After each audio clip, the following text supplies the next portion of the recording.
जय श्री राधा कृष्ण। आज इस वीडियो में मैं माघ मास को लेकर आपके मन में उठने वाले लगभग सभी प्रश्नों के उत्तर देने वाली हूँ। शुरू करने से पहले एक बात मन में बिठा लीजिए, माघ मास थोड़ा करने पे भी फल बहुत अधिक देता है। इसीलिए गृहस्थों के लिए मुश्किल बहुत होता है मानती हूँ, बट फल सबसे अधिक मिलता है। भगवान श्री कृष्ण स्वयं कहते हैं कि महीनों में उन्हें कार्तिक प्रिय है, लेकिन महीनों में वो स्वयं माघ मास ही है। यानी माघ कोई साधारण महीना नहीं है, ये भगवान का साक्षात स्वरूप माना गया है। शास्त्रों में लिखा है कि माघ मास में श्री कृष्ण की पूजा और नदी स्नान करने वाला व्यक्ति स्वर्गलोक का अधिकारी बनता है। इस महीने के लिए तो यहाँ तक कहा गया है कि इस महीने में केवल गंगा जी का नाम लेकर स्नान करने मात्र से ही गंगा स्नान का फल मिल जाता है। माघ का महीना सिर्फ एक महीना नहीं, बल्कि आत्मशुद्धि, भक्ति और तप का विशेष अवसर होता है। शास्त्रों में कहा गया है कि माघे स्नानम दानम जपम सर्व पाप नाशनम, अर्थात माघ मास में स्नान, दान और जप करने से सभी पापों का अंत हो जाता है। पिछले जन्मों के भी सभी पाप खत्म हो जाते हैं। सबसे पहले हम जरूरी चर्चा करते हैं, जिसमें लोग बहुत ज्यादा कंफ्यूज हो जाते हैं कि माघ मास कब से कब तक है। तो देखो, माघ स्नान पौष पूर्णिमा से शुरू होता है और माघ पूर्णिमा तक चलता है। बहुत से साधक माघ एकम या प्रतिपदा से स्नान शुरू करते हैं, लेकिन शास्त्रों के अनुसार ये सही नहीं है। माघ मास में स्नान, दान, उपवास और श्री कृष्ण की पूजा से सभी अत्यंत फलदायी माने गए। थोड़ी सी संक्षिप्त में चर्चा करते हैं कि माघ मास में हमें क्या क्या करना चाहिए। तो देखो, पूरे महीने हरि नाम का संकीर्तन करें, जितना समय मिले उतना 5 मिनट, 10 मिनट, आधा घंटा प्रेम, मन और भाव से नाम जाप करें। संभव हो तो सत्संग, प्रवचन, माघ महात्म और पुराण सुनें। शास्त्र कहते हैं माघ मास में सूर्योदय से पहले स्नान करने से जीवन के पाप जलकर भस्म हो जाते हैं। स्नान के बाद सूर्य मंत्रों का जाप करते हुए सूर्य को अर्घ्य करें। इस महीने मुरलीधर श्री कृष्ण की पूजा करने से ग्रह दोष शांत होते हैं, धन वैभव का आशीर्वाद मिलता है और जीवन में स्थिरता आती है। जब पाप खत्म हो जाएंगे तो जीवन के अंदर जो फ्लक्चुएशन हो रही है, उल्टे सीधे काम हो रहे हो, सब खत्म हो जाएंगे। माघ स्नान के बाद बहुत सारे लोगों का यह सवाल होता है कि माघ व्रत क्या है, क्या खाना है, क्या नहीं खाना, कैसे माघ व्रत किया जाता है। तो देखो, सबसे पहले समझिए, माघ स्नान और माघ व्रत अलग अलग है।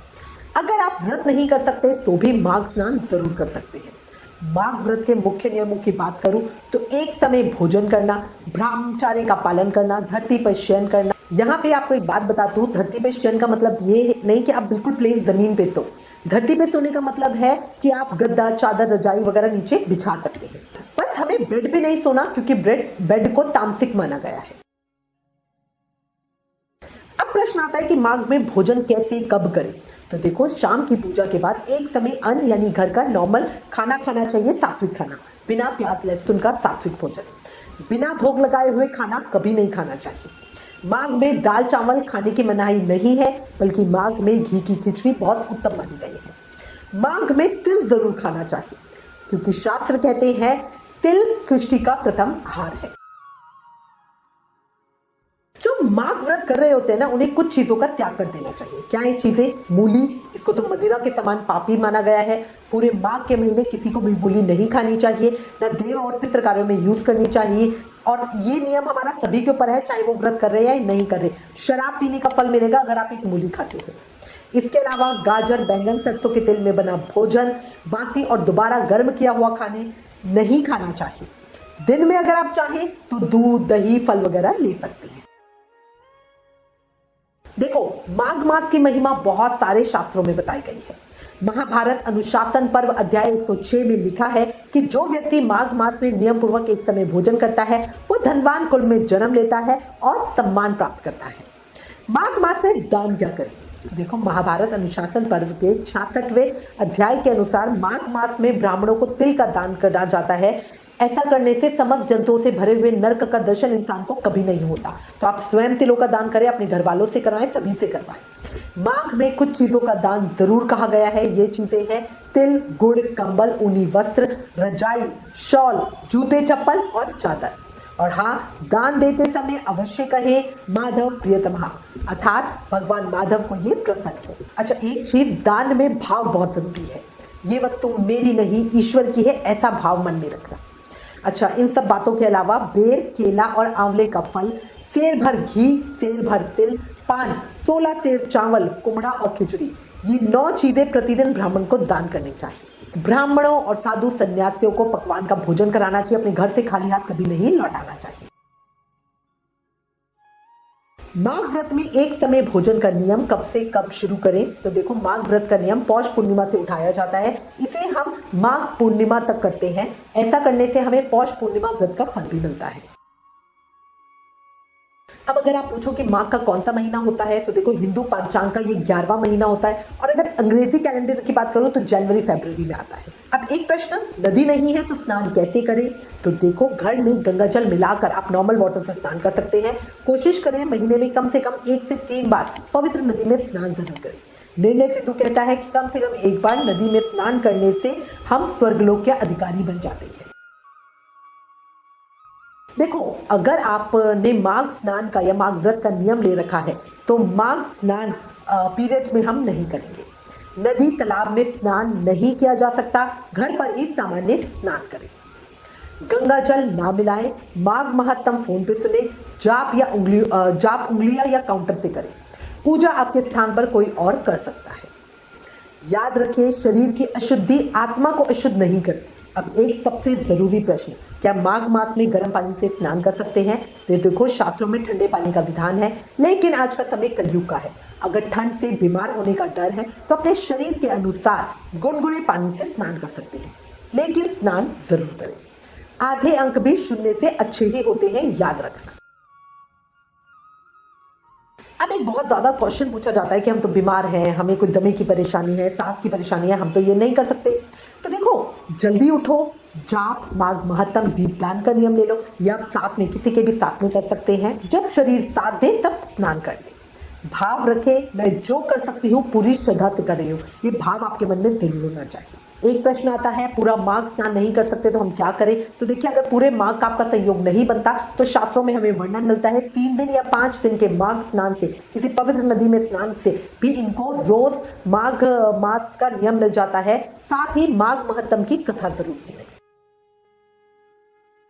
लोग अक्सर पूछते हैं माघ महत्तम है क्या? तो देखो, माघ महत्तम राजा दिलीप, ऋषि वशिष्ठ जी, व्यासदेव जी, सूत जी, ऋषियों तक पहुंचाया हुआ महाज्ञान है। इसे सुनने से पाप नष्ट होते हैं, पुण्य बढ़ता है, मनोकामनाएं पूरी होती हैं, श्री कृष्ण का प्रेम मिलता है। अब एक उस महा उपाय पे बात करती हूँ जो पिछले वीडियो में आपको बताई थी। भगवान श्री कृष्ण पर 8 मुट्ठी काले तिल चढ़ाए, उन्हें बहते जल में प्रवाहित करें।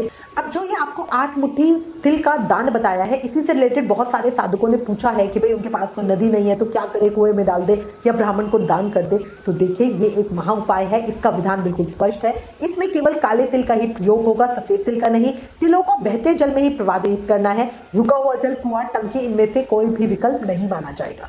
तिल आपको लेकर बहते जल में ही प्रवाहित करने हैं, क्योंकि बहते जल के साथ हमारी बाधाएं, कष्ट और अटके हुए कामनाएं बह जाती हैं।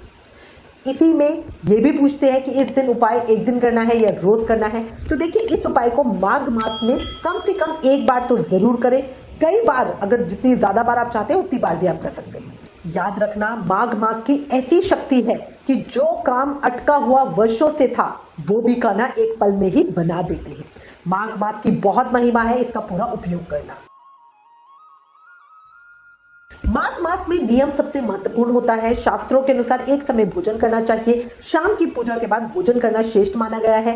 लेकिन अगर आप एक समय भोजन का नियम लेते हो तो वो भी आप ले सकते हो, आप चाहे दिन में खाओ या रात में, जो भी नियम ले पूरा महीना वही नियम निभाए। ऐसा नहीं कि एक दिन तो दिन में खा रहे हो और एक दिन रात में खा रहे हैं, ये गलत हो जाएगा।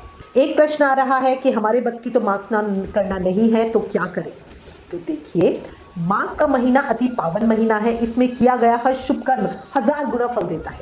अगर आप रोज स्नान नहीं कर पा रहे तो दान जरूर रोज करिए और माघ महत्तम को सुनिए। एक बात विशेष रूप से कहना चाहूंगी, अगर पूरे महीने स्नान संभव ना हो तो कम से कम पूरे महीने में किसी भी 3 दिन सुबह स्नान अवश्य करें। इसका प्रभाव जरूर आपको दिखेगा। कहा भी गया है, 3 दिन का स्नान भी भगवान की दिशा बदल देता है। एक प्रश्न आता है, माघ मास में कितने बजे तक स्नान कर लेना चाहिए और क्या प्याज खा सकते हैं अगर हम माघ स्नान नहीं कर रहे तो देखिए, कृष्ण भक्ति में वैसे भी हमें प्याज लहसुन का त्याग कर देना चाहिए। माघ जैसा पवित्र महीना तो इसका त्याग तो बड़ा आवश्यक हो जाता है। प्याज लहसुन तामसिक प्रवृत्तियों को बढ़ाते हैं, जिससे आलस से नींद और पूजा में मन न लगना जैसी बीमारी आती है। साथ ही इस समय में नॉन वेज नशा आदि का भी पूरी तरह से त्याग करना चाहिए, क्योंकि इस महीने अच्छे और बुरे दोनों कर्मों का फल हमें कई गुना होकर मिलता है। इसलिए जितना हो सके अच्छे कर्म करो ताकि अच्छा पुण्य फल मिले। बुरे करोगे तो सोच लेना बचोगे नहीं। अब बात करते हैं स्नान के समय की। कितने बजे तक हमें स्नान कर लेना है? तो देखो, स्नान हमें ब्रह्म मुहूर्त में करना चाहिए, जो सूर्योदय से लगभग 1.5 घंटे पहले होता है। सूर्य के स्थान के अनुसार बदलता है। आप गूगल पर अपने एरिया का सनराइज टाइम देख सकते हो और आसानी से गणना कर सकते हो। जैसे यदि सूर्य 7:14 पे उदय हो रहा है तो लगभग 5:30 बजे तक हमें स्नान करना ही करना है। अब एक प्रश्न आया है कि माघ में जब हम नहाते हैं तो उस समय तक तो सूर्योदय होता नहीं है, तो नहाते के साथ ही हम सूर्योदय को पहले जल दे के पूजा करें या पहले पूजा कर ले और फिर जल दें? तो देखिए, अपने क्षेत्र के अनुसार सूर्योदय का समय देखें और सूर्य के निकलते हुए ही उसे उनका स्वागत जल अर्पित करते हुए करें। बहुत अच्छा होता है। भगवान के आगमन के साथ दिया गया अर्घ अधिक फलदायी होता है। अब लोगों को एक चीज की और बड़ी कंफ्यूजन रहती है कि भाई कौन से तिलों का दान करें, सफेद तिल का या काले तिल का? तो देखो, दान आप दोनों में से किसी का भी कर सकते हो, लेकिन सामान्यतः सफेद तिल का प्रयोग किया जाता है। यदि आप काले तिल का प्रयोग कर रहे हैं तो काले तिल का दान भी कर सकते हैं। गज्जक, लड्डू दोनों तिलों से बनते हैं और सफेद तिलों से बनी चीजें देखने में बहुत सुंदर लगती हैं, इसीलिए ज्यादा चलन सफेद तिल की गज्जक, लड्डू या बर्फी वगैरह का है। अंत में एक बात दिल से कहूंगी, माघ मास बहुत पावन है। इस महीने किया गया हर कर्म, अच्छा हो या बुरा, 10 गुना अधिक फल देता है। इसीलिए कोशिश करें अच्छे कर्म ज्यादा से ज्यादा करें और बुरे कर्म बिल्कुल ना करें। आज जो कर सकते हो कर लो, कल का किसी को भरोसा नहीं। माघ मास हम भगवान के और करीब जाने का अवसर हमें देता है। माघ की ठंडी सुबह में जो कान्हा का नाम ले ले, उसके जीवन की हर राह खुद ब खुद आसान हो जाती है। और इसी आशा के साथ मैं उम्मीद करती हूँ इस वीडियो में दी गई जानकारी आपके लिए उपयोगी होगी। इससे रिलेटेड अगर आपके पास कोई भी कमेंट या सजेशन है तो प्लीज हमें लिखें। ज्ञान बांटने से बढ़ता है, इस वीडियो को ज्यादा से ज्यादा शेयर करें। Please like, share and subscribe. Thank you. जय श्री राधा कृष्ण।